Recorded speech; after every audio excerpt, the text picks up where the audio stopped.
Happy Thursday, Sooner Nation. Welcome to the Sooner Surge.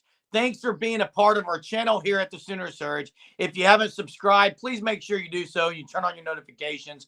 Also, check out the Fan Stop for amazing gear and apparel, not just OU, many universities, but specifically OU for all you Sooner fans out there. Fanstop.com. Join the Shirt of the Month Club. Use code SURGE for 10% off that Shirt of the Month Club, and you'll look great in whatever gear they send your way. Listen, guys, OU back at Love's Field against the BYU softball team. Listen, everyone knows that what happened in the past is past. Everyone wants to see what's going to happen to OU moving forward. What are they going to change? How are the bats going to start rolling? And you got BYU coming into town, a team that really can score some runs, but has struggled on the pitching side of things. So fully expect Kelly Maxwell to go in this opening game. And if the pitching can be like it's been with which guys is honestly better than I expected against Texas, then the bats just have to not just show up an inning or two, but let's put some runs on multiple innings in a row and build on that. I think that's the key for OU.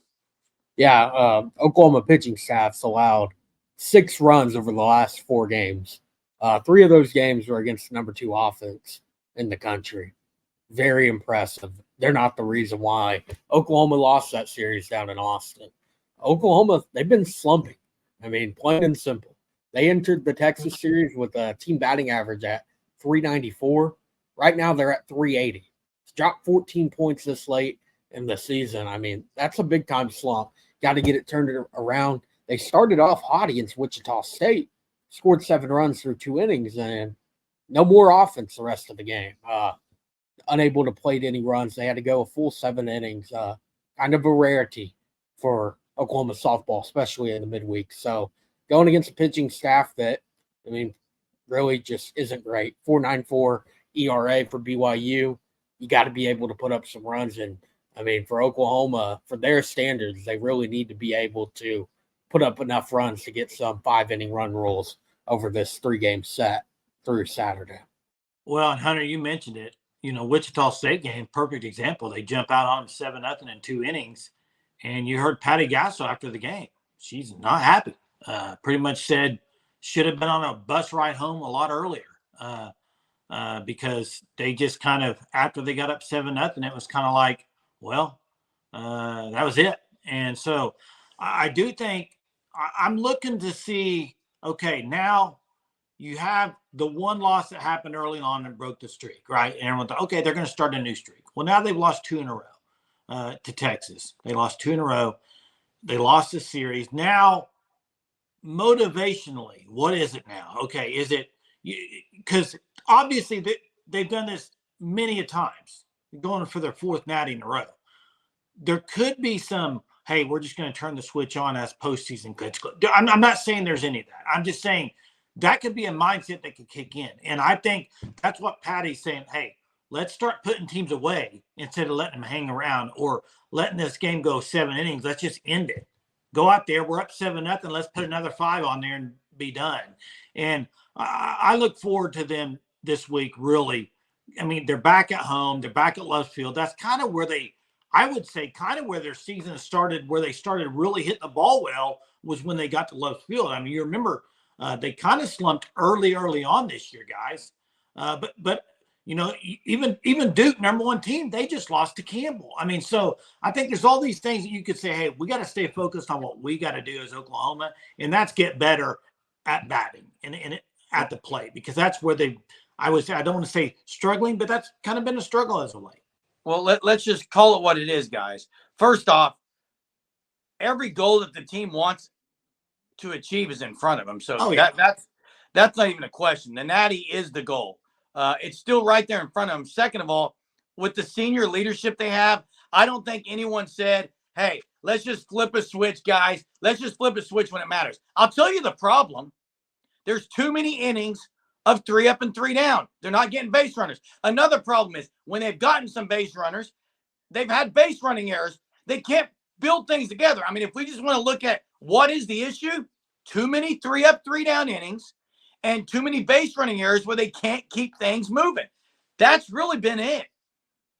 Yeah, being aggressive on the base pass is great when you're able to use that to your advantage. It seems like anytime Oklahoma tries to have some sort of aggressiveness on the base pass, they're shooting themselves in the foot. They're making that error that they're taking it out of their control there. And I mean, like you mentioned, it just leads to quick innings. It's hard to overcome as an offense.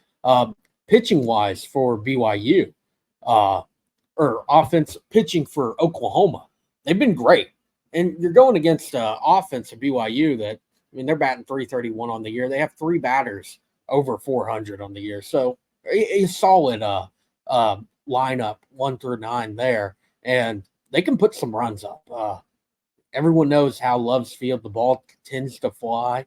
BYU, not the most powerful team in the country, but, I mean, they've had a few games where they're putting up over 15 runs.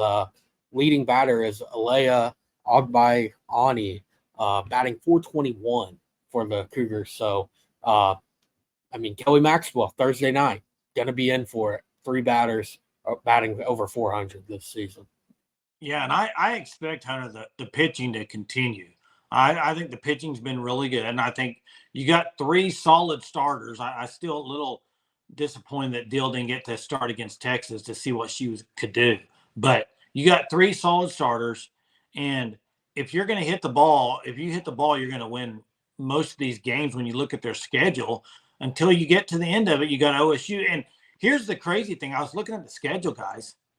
This season's about over. I mean, this thing's winding down. You're on the downhill part of your schedule, and then it's postseason. So the bats, guys, let's get them woken up as soon as possible this weekend. Well, while the season is almost over, it's also in the same sentence as just beginning. Yeah, because of the big part of the season. But guys, Sydney Sanders, Alina Torres, you guys remember the streak they were on, and it just stopped. It halted. Now others have stepped up a little bit, but again, the consistency has been lacking. They would probably all attest to that. I don't think it's been they're swinging at bad pitches. Don't see any of that. I don't see that they're impatient at the plate, any of those things. So everything, like if that was the cause, you'd say, man, that's a little worrisome. That's not really been the cause. So I think this team finds a way to put a lot of runs up at Love's Field this weekend, starting tonight at 6 o'clock. Who do you guys have for your Sooner standout? I'll go Tiari Jennings. I know it's an easy answer, but that's what I'm going to go with. I'm going to go Jada Coleman. No hits in the midweek. Drew 2 walks in her 2 plate appearances, but I mean, Big 12 play. She's been very, very good. Texas series, a little bit of struggles, but I mean, it seemed like even then, if Oklahoma needed the hit, you almost want it to be Jada Coleman. Didn't work out for them that way, but back in Love's Field, I think you get a few Jada Coleman home runs. Yeah, and I'm going to go Brito. I think there's going to be some Brito bombs. She's definitely due for some Brito bombs up there in Love's Field. But, yeah, drop who you have as your Sooner standout here in the comment section. Again, make sure you check out the links in our description. Appreciate you watching the channel. We'll be on afterwards to have an instant reaction video. Make sure you're subscribed. Till next time, Boomer. You know.